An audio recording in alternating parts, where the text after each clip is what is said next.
এটি গুরুত্বপূর্ণ শিক্ষা। শ্রীকৃষ্ণের তীরের আঘাতের মৃত্যুর পেছনে কোন পূর্বজন্মের কর্মের ফল ছিল?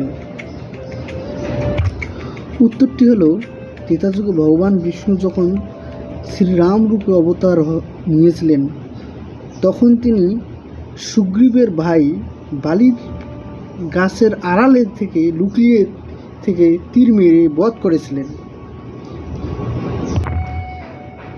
কর্মের নিয়ম অনুসারে দাপর যুগে সেই বাণেই জরা নামে বেদ হিসেবে পূর্ণ জন্মগ্রহণ করেন এবং বালি দূর থেকে শ্রীকৃষ্ণের চরণকমলকে হরিণ ভেবে তীরবিদ্ধ করেন, যার ফলে শ্রীকৃষ্ণ মানবদেহ ত্যাগ করেন।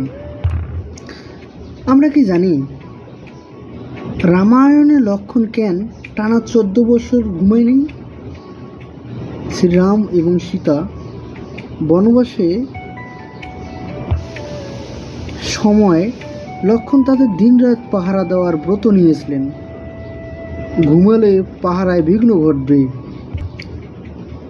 তাই তিনি নিদ্রায় দেবী কাছে প্রার্থনা করেন যেন 14 বছর তার চোখে ঘুম না আসে।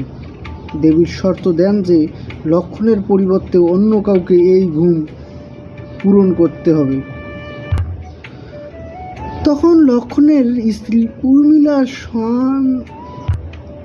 উর্মিলা স্বামীর ভাগে 14 বছরের ঘুম নিজের বাদে তুলে নেন এবং অযোধ্যায় একটানা 14 বছর ঘুমে নেন লক্ষ্মণ। আপনারা সবাই ভালো থাকবেন। পৌরাণিক কাহিনী আরও বেশি বেশি পেতে আমার এই চ্যানেলটি সাবস্ক্রাইব এবং আমার পাশে থাকবেন। এবং সবাইকে রাধে রাধে, সবাই ভালো থাকবেন। এই বলে আমার আজকের ধর্মীয় আলোচনা এখানে শেষ করতেছি। সবাই ভালো থাকবেন।